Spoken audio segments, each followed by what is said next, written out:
heart of Berlin, children play innocently over what was once Adolf Hitler's death tomb. It was here in the Führer bunker on April the 30th, 1945, that Hitler made the final preparations for his suicide. Outside, in a devastating final assault on the heart of the Third Reich, the Russian army closed in on the Führer. I stood next to the machinery room when I heard a shot.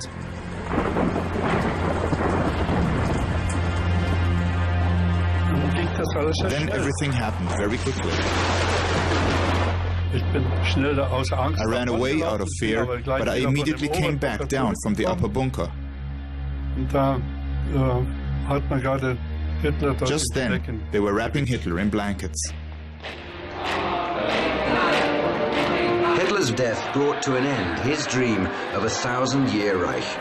It lasted only 12 years, but changed the world. The Führer was defeated by the Allies and by a man, once his partner, then his nemesis, a man who shared many of the same characteristics, Joseph Stalin.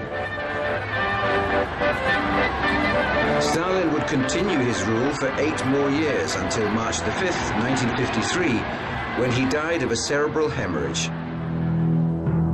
Different endings to lives that were remarkably similar. Deprived childhoods, violent fathers, adoring mothers, problems with women, and paranoia. They were both mass murderers. Hitler was responsible for nearly 10 million deaths in the Holocaust, 6 million Jews, and hundreds of thousands of gypsies and homosexuals. Hitler was very compulsive, phobic, and paranoid, both in considering himself to be the object of persecution and attempts to kill him, and in the positive sense of believing that he had a sacred mission to save Germany and save the world. Stalin murdered more than 20 million of his own people, political opponents and innocent victims, who Stalin considered a threat. In an ordinary context, I think he would be judged mentally ill. I think he would be judged paranoid, although I don't think he suffered from a full-blown paranoid schizophrenia. How do you measure and explain such monstrous evil? One approach is a controversial new field of research, psychohistory. I used all fields of social science that I could pull something from. Psychoanalysis, behaviorism, experimental psychology in general, social psychology, anthropology, sociology. Hitler is often described as an enigma, and he is an enigma in many ways. There's a school of thought that argues Hitler was so evil we can never really understand him. But that's not the psychohistorian's point of view. We think that by the use of scientific psychology, we can plumb the depths and grasp his deeper meanings, his significance. In examining their lives, we found surprising similarities, beginning with childhood. Stalin was born in the Georgian village of Gori on December the 21st, 1879, christened Yosef Dzhugashvili. 3 siblings had died before his birth. His deeply religious mother nicknamed him Soso and promised to dedicate his life to God. Yosef's father was an abusive alcoholic who savagely beat his son, one time so severely that the boy had blood in his urine. His father was a drunken shoemaker who beat his mother, and Stalin got beaten up as a little child by trying to defend his mother. This had a lasting impression on him. Ever since childhood, he felt unworthy. As a result of these early childhood experiences, he had a low self-esteem, what's typically called inferiority complex. Yosef's physical characteristics didn't help. He never grew taller than 5 feet 4 inches, and his face was pockmarked from smallpox. His body was slightly deformed, the left arm shorter than the right, and rigid from a childhood accident. Hitler was also unhappy with his looks. A colleague noted his low, retreating forehead, ugly nose, broad cheekbones, small eyes. Hitler didn't like his plump nose, which he considered Jewish. Both Hitler and Stalin suffered from inferiority complexes. Even as a boy, Josef was quick to anger and harbored grudges. Josef's mother, Yekaterina, enrolled young Soso in the church choir, hoping he would become a priest. In 1894, at the age of 15, Josef entered the Tiflis Theological Seminary and began a life of rigid routine. Josef's intelligence, prodigious memory, and talent for details impressed the teachers, but they also witnessed a stubborn, violent side. Finding the seminary life oppressive, Josef turned away from religion and became attracted to 19th century anarchists, revolutionary terrorism, and Marxism. After 5 years in the seminary, he was expelled for his revolutionary activities. He might be described as a warfare personality. His whole life consisted in struggle against those whom he put down in his mind as enemies. He had what we might call an enemy complex.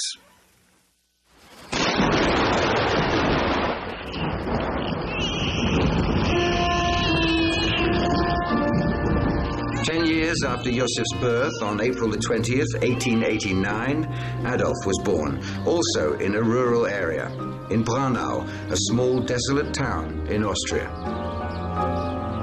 His mother, Clara, was married to a moderately successful civil servant, Alois Schicklgruber, 23 years her senior.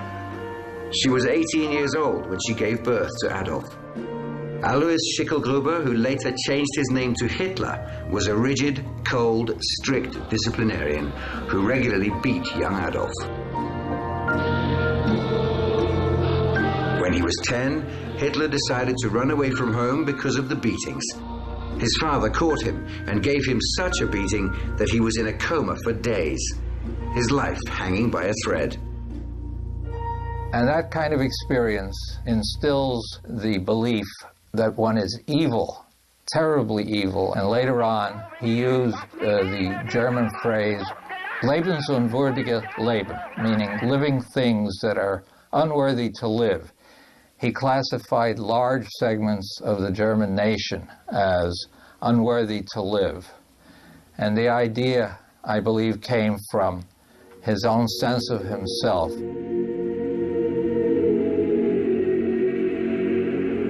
When he was a boy, Adolf also wanted to be a priest, and like Stalin, sang in the church choir. Hitler's father was the illegitimate son of an unmarried 42-year-old peasant woman who became pregnant while working as a domestic for a Jewish family. She never revealed who the father was. Hitler was obsessed with the thought that his paternal grandfather might have been Jewish. What is important is what Hitler thought, and what he thought is established, that his grandfather was a Jew, so the offspring of a Jewish and Christian mating would always be a Jew. That was the basis for his belief that he was diseased, that nothing could remove this from him because it was in his blood. In 1900, Hitler enrolled in elementary school in Linz. Like Stalin, the young Adolf was considered egotistical and domineering, demanding absolute subordination from other students. At the same time, he was a poor student, much more interested in becoming an artist against his father's wishes. By 1905, he dropped out of school to pursue a career in art. Like Hitler, Josef had an artistic side. As a teenager, he started writing poetry, at first romantic, and then turning increasingly nihilistic and violent.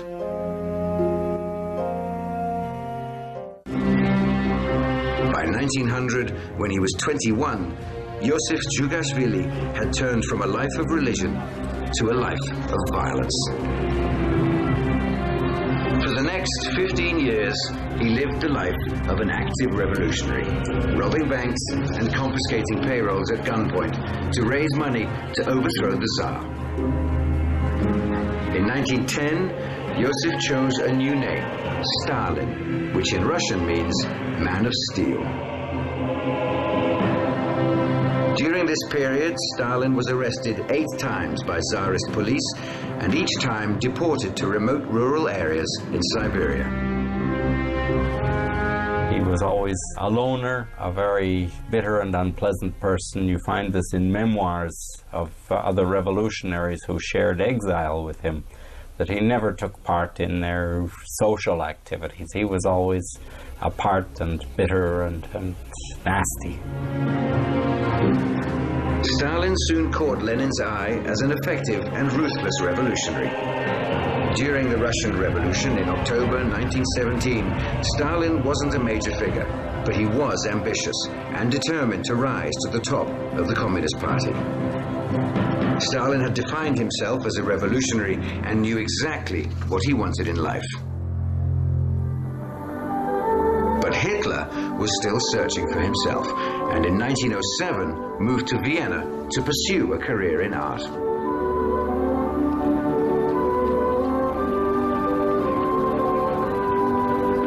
In Vienna, Adolf rented a tiny, bug-infested room here on 29 Stumpergasse.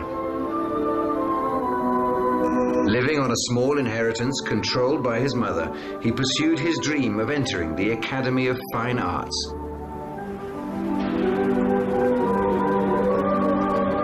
But his dream was shattered when his mother, Clara, died after a long and painful struggle with breast cancer. Because of the extreme closeness between Hitler and his mother, he became non-functional. He was devastated by her death.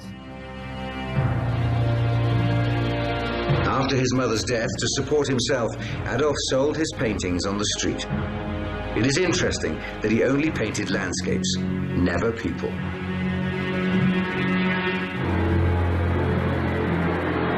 Two years in a row, Hitler applied to and was rejected by the prestigious Academy of Fine Arts. Because he was unable to draw humans, the Academy told him that he had no aptitude for painting. He decided he was rejected because several of the admissions committee were Jewish. Vienna was his first exposure to Jews from Eastern Europe. Hitler became attracted to the rhetoric in racist, anti-Semitic newspapers and pamphlets. It was during this period that he first became intrigued by the idea of a pure German master race. After his rejection by the Academy and the death of his mother, Hitler was miserable in Vienna, lonely and poor, lacking direction.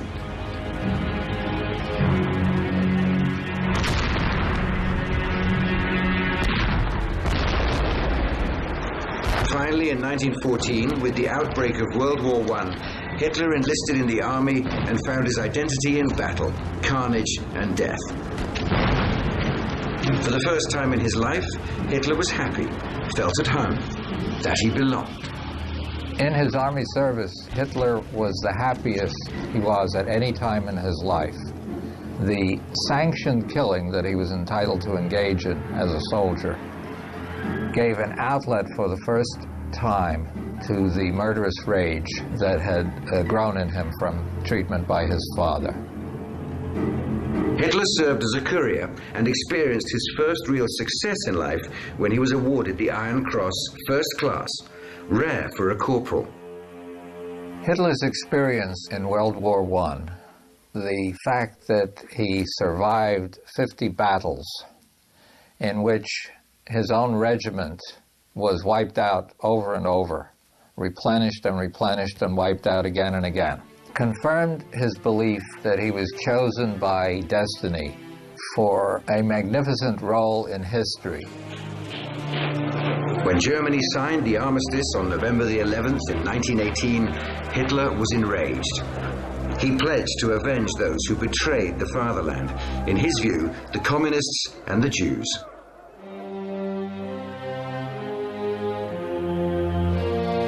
The year 1924 was pivotal for Stalin. Fate intervened and gave him an opportunity to seize power. In 1924, Lenin had suffered a series of strokes. Knowing his death was imminent, Lenin warned the party to beware of Stalin. Lenin saw that something was wrong with this man. He saw that he was a problematic personality and that he was a dangerous person to achieve high office, and especially the very high top office that he, Lenin, had held as the recognized supreme leader of the Bolshevik Party and therefore of the Soviet state.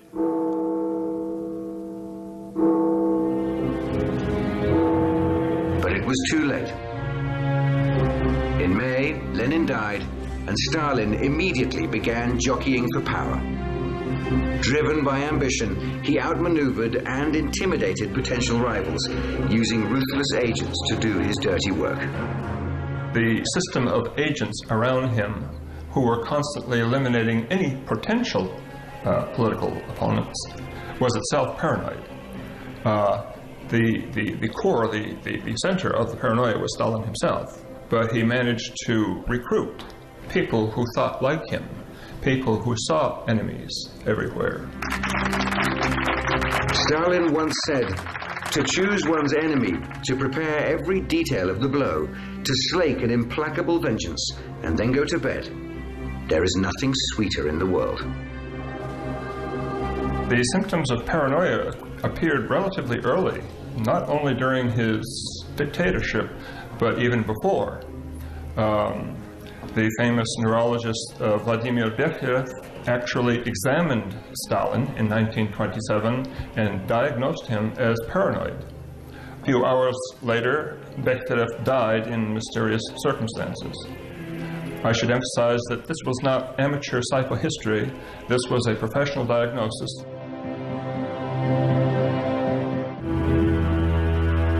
The same cruelty and sadism of Stalin's political life dominated his family life, especially his relations with his second wife, Nadia.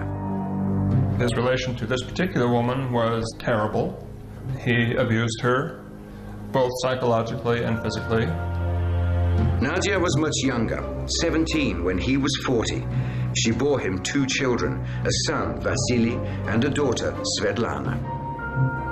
Stalin had another son, Yakov, from his first wife, Yekaterina, who died of typhoid in 1907, the same year that Hitler's mother died. He also humiliated and insulted his sons. Vasily became an alcoholic, and Yakov once tried to commit suicide. His abuse as a child was transmitted in the form of his abuse to his own children. Nadia was a good mother, both to her own children and to her stepson, Yakov. She was a member of an old Bolshevik family in Leningrad, and for him, he was one of the leaders of the revolution. And she looked up to him and had great belief in him. But Stalin was notoriously cruel to Nadia, insulting her in front of other people. Little by little, she became aware of his personal defects, his defects of character, which were shown in many ways at home. On November the 8th, 1932, Nadia and Stalin had a violent argument at a party in Moscow. He became furious and half-drunk, threw cigarette butts in her face. She got up and left, returning to their Kremlin apartment.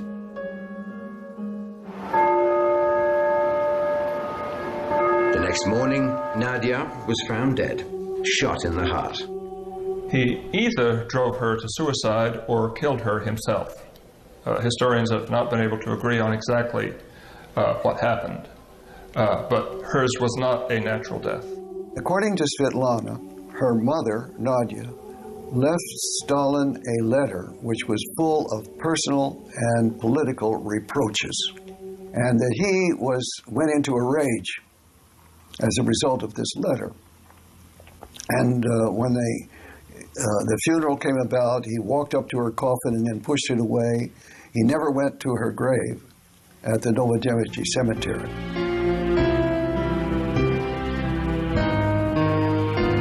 Hitler's Hitler's relationships with women were equally troubled.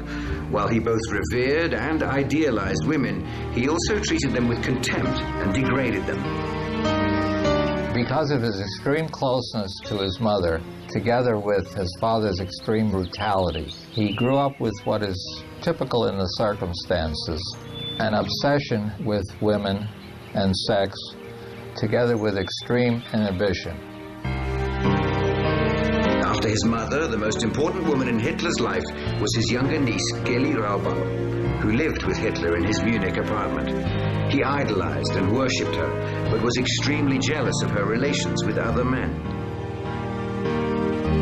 In general, Hitler treated Geli as he treated most people he knew, in an overbearing, controlling, authoritarian way.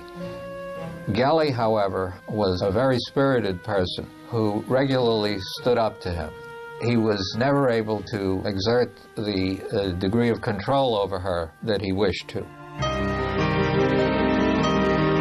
While Geli was living with Hitler in Munich, she continued a relationship with a man in Vienna and became pregnant by him.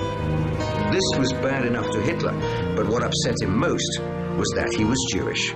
They had a terrible fight that was overheard by the servants in the apartment, although they didn't know the content of it. And Hitler drove off to fulfill a speaking engagement out of town.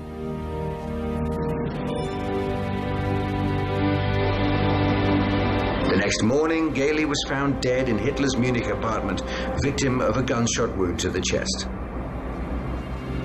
Geli Raubal's death in 1931 remains a mystery, but there is no doubt that Hitler contributed to her tragic end.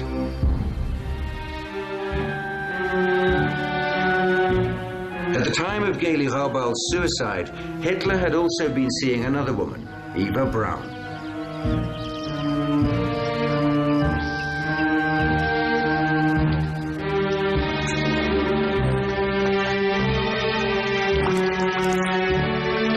When Eva worked in the studio of Hitler's official photographer, Heinrich Hoffmann.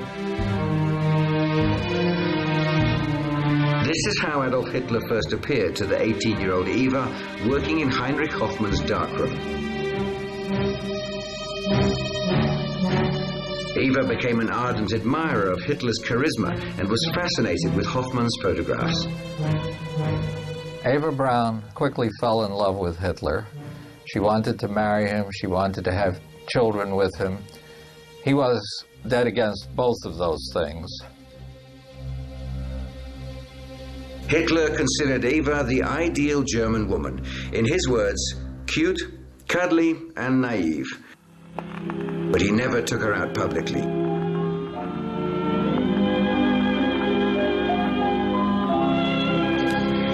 Eva felt lonely and neglected and complained about it in her diary. The weather is so wonderful, and I, the mistress of the greatest man in Germany and in the world, am sitting here and gazing at the sun through a window.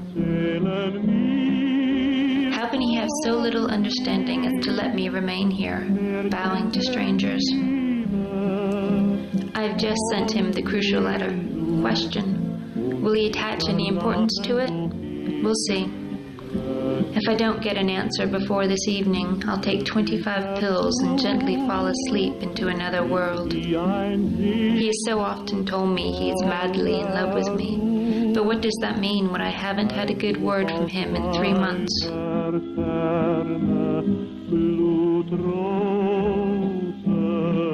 She attempted suicide a couple of times out of despair, and one time he asked the doctor who came in after she tried to kill herself whether this was a genuine suicide attempt or only a trick to win his sympathy. The physician assured Hitler that it was a genuine attempt, and he was touched by that. Hitler kept his distance from Eva and never displayed any affection toward her, or any woman for that matter. He had said over and over again, "I am married to Germany."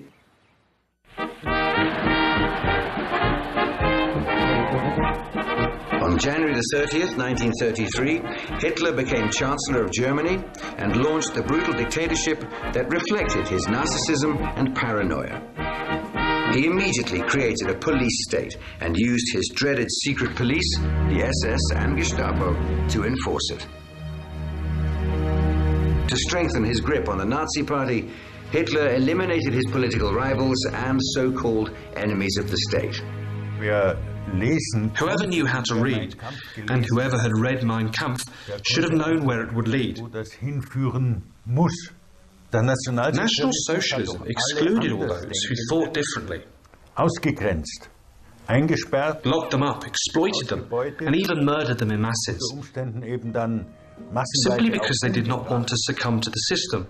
Einfach weil sie nicht dem System sich unterwerfen wollten.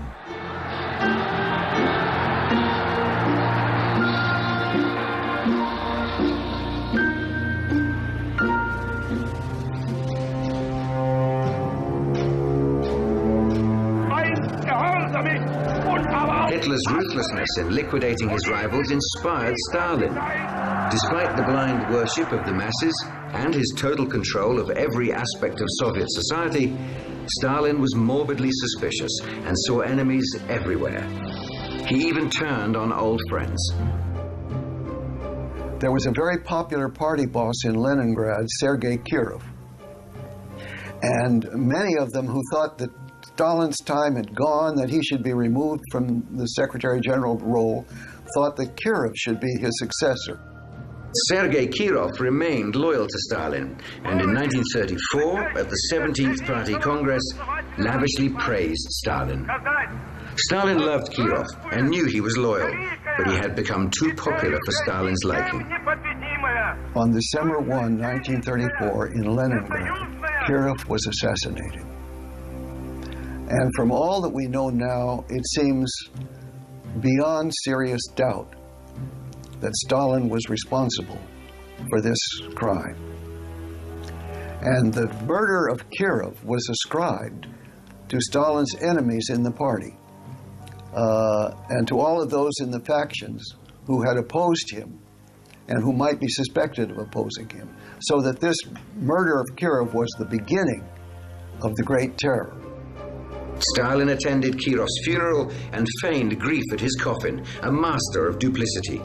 Kirov was the first one who was killed, and then it went into the general purges. Then anybody immediately, anyone who had had any contacts with the opposition, these were rounded up within days and were in jail, and some of them were shot immediately, and the purges just rolled on from there, to the point where they were shooting 1,500 to 2,000 people in Moscow alone in one day in the summer of 1937.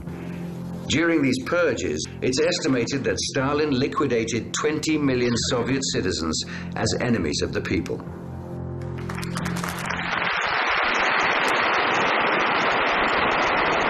Members of his own governing group, the Politburo, were so afraid of him that no one dared to be the first to stop clapping for Stalin. The clapping would go on for so long that finally bells were used to call for an end to the applause.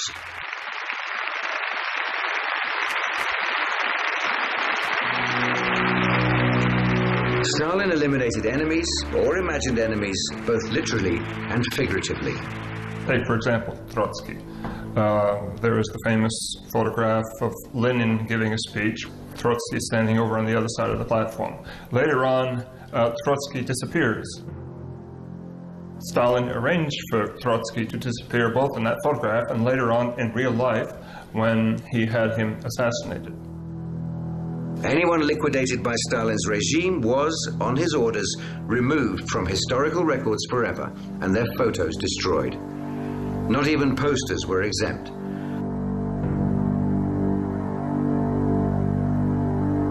The finest of artists in the Soviet Union spent long hours retouching photos, erasing images of those who had vanished.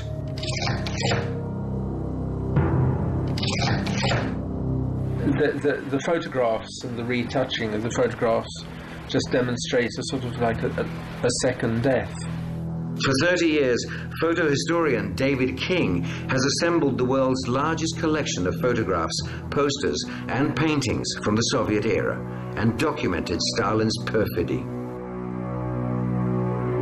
what you're really seeing is a second death. The first death at the hands of the secret police, and the second death is a death concerned with elimination from the media.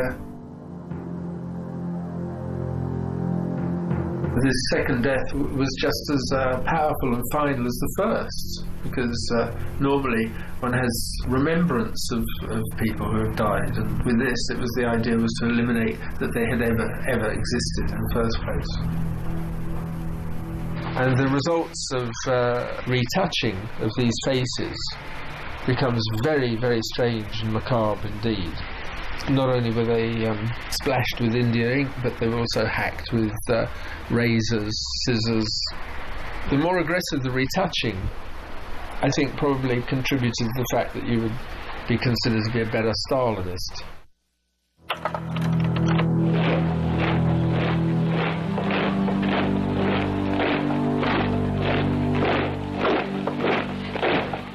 Like Stalin, Hitler also revised history, and in Hitler's case, erased part of his own past. On March the 11th, 1938, enthusiastic crowds greeted the Führer as he annexed Austria and made it part of the Third Reich. But Hitler had another very personal agenda. Once Austria belonged to Hitler, he took steps to eradicate any suspicion of his Jewish past. One thing Hitler, from the very beginning, sought to do was to cover up the evidence of his past. And so, by doing so, he caused a lot of rumors and myths to be projected upon the blank space of the past that he tried to erase. Like Stalin erasing photographs, Hitler eradicated the Austrian village of Dollersheim and a dark secret that had haunted him for years. The birth registry of Dollersheim held the birth certificate of his father, who Hitler suspected was the illegitimate son of a Jew.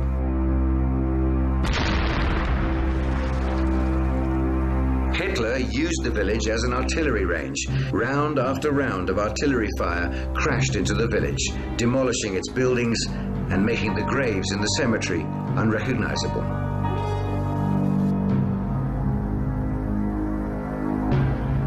You come upon this sort of ruined church with just some hollow walls standing, and it seemed to me in some way a metaphor for the ruin of the absence, the vacancy of the historical record on Hitler's past. By obliterating the town, Hitler erased suspicion of his own Jewish blood. Like Stalin, Hitler believed he was surrounded by enemies trying to betray him, and that he needed to strike first. Hitler grew up with the idea from his experience in his own family that it was probably necessary to kill if one did not want to be killed. He generalized this and divided people into predators and victims, and chose very deliberately to be a predator. The predator's next victims would be Jews. Hitler's obsession and secret plan would be to liquidate all the Jews of Germany, Europe, and the Soviet Union under the cover of war.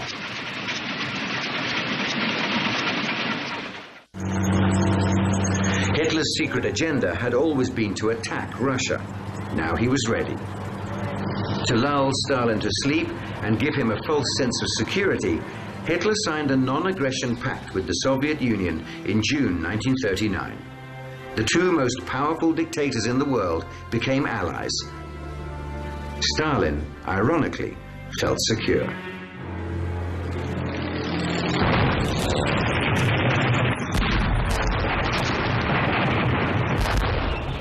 On the morning of June the 22nd, 1941, Hitler launched Operation Barbarossa, the invasion of Russia. For Hitler, it would fulfill two goals: the destruction of Bolshevism and the annihilation of the Jews. The invasion stunned Stalin, and not surprisingly, he felt personally betrayed. It was a total surprise to Stalin. And he was very disoriented as a result, and for the next several weeks he went into a kind of nervous breakdown, and people had difficulty contacting him, getting him to understand what was happening. And it wasn't for about 3 or 4 weeks that he finally pulled himself together and started acting like the man he was supposed to be. For the paper today, all are eager to read the speech of Stalin. Stalin calls upon the Soviet people to grapple in deadly conflict with its most vicious, most treacherous enemy.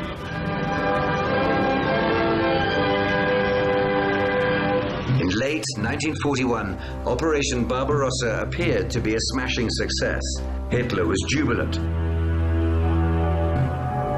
But Providence did not favor the Führer, and ironically, the beginning of the end came 15 months later in a city called Stalingrad. Here, the symbolic showdown between two men of iron came to a head. In September 1942, the Germans launched an all-out land and air attack on Stalingrad. Stalin issued an order. Any soldier that surrendered would be considered a traitor. Retreating soldiers were shot. If they were commanding officers, the family members should be subject to repression. As it turned out,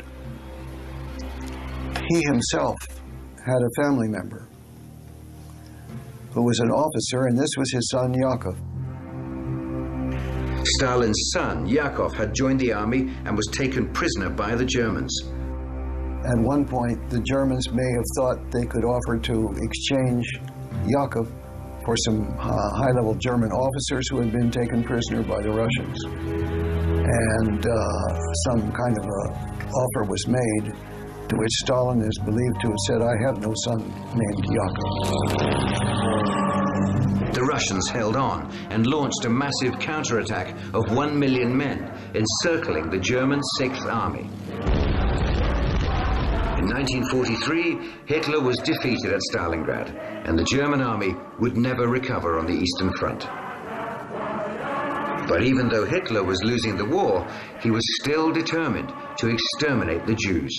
When things were hanging precariously in the balance on the Eastern Front, Hitler, given the choice between allocating troops and trains to reinforce the German armies fighting off the assault of Stalin's Red Army and allocating those troops and trains to carrying Jews to the death camps, Hitler withdrew troops and trains from the Eastern Front in order to more swiftly and efficiently carry out the murder of the Jews. By now, in 1943, Hitler was a very sick man. After his defeat at Stalingrad, Hitler became increasingly dependent on amphetamines. Each morning, his personal physician, Dr. Theodor Morell, gave him an injection. Throughout the day, Hitler treated himself with oral amphetamines. At night, he took barbiturates to sleep. As the war went on, the Führer became more and more dependent on Dr. Morell. New information obtained from Hitler's medical records reveals that he showed signs of drug toxicity, which affected his judgment. He became increasingly more paranoid. Towards the end of the war, Hitler began to show symptoms of Parkinson's disease. Wenn man täglich mit zusammen ist, da fällt das nicht so auf. He trembled slightly, but if you are with someone every day, you don't notice this. And no one paid attention to every detail. Das hat man schon gemerkt.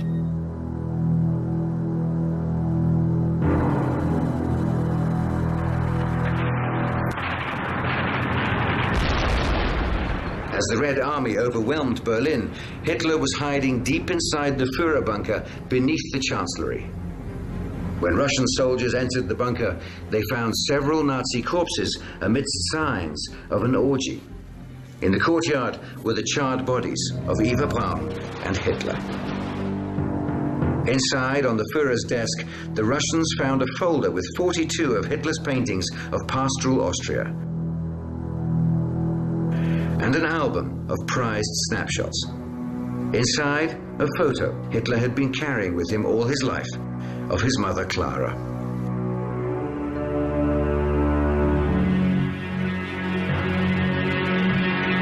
Stalin, the final victor, exploited his triumph over the Nazis by parading long lines of Nazi war prisoners through Red Square to rally the Soviet people. Many had hoped the man of steel had softened. I remember I, at the time, was an attaché of the American Embassy. And on May 9, 1945, the day the surrender took place, there was a great burst of rejoicing on the streets of Moscow. People were dancing, and I remember standing in a group in which one young officer, perhaps a major, said in Russian, "Now it's time to live." But Stalin, as usual, needed enemies, not peace and freedom. The terror this time was directed against Jews. It centered on a group of Jewish doctors Stalin accused of plotting to murder Soviet leaders, including Stalin himself. The accused doctors were to be publicly executed on Red Square.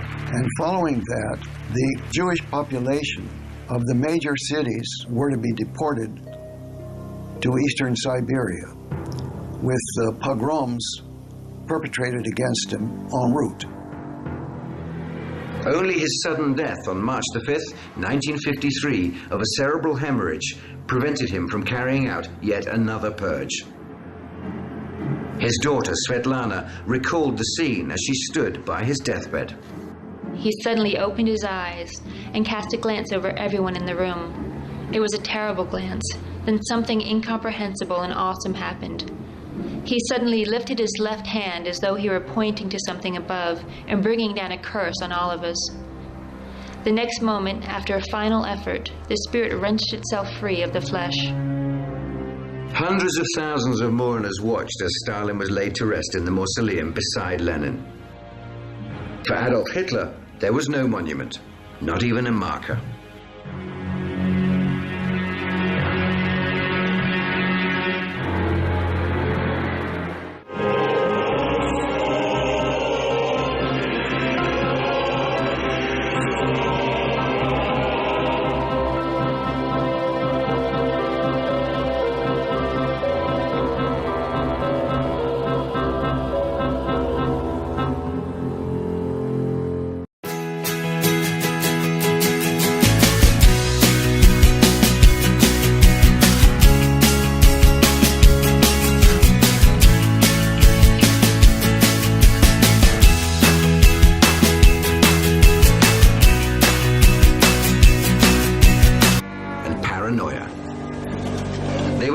Mass murderers. Hitler was responsible for nearly 10 million deaths in the Holocaust, 6 million Jews, and hundreds of thousands of gypsies and homosexuals. Hitler was very compulsive, phobic, and paranoid, both in considering himself to be the object of persecution and attempts to kill him, and in the positive sense of believing that he had a sacred mission to save Germany and save the world. Stalin murdered more than 20 million of his own people, political opponents and innocent victims, who Stalin considered a threat. In an ordinary context, I think he would be judged mentally ill. In the heart of Berlin, children play innocently over what was once Adolf Hitler's death tomb. It was here in the Führer bunker on April the 30th, 1945, that Hitler made the final preparations for his suicide. Outside, in a devastating final assault on the heart of the Third Reich, the Russian army closed in on the Führer. I stood next to the machinery room when I heard a shot.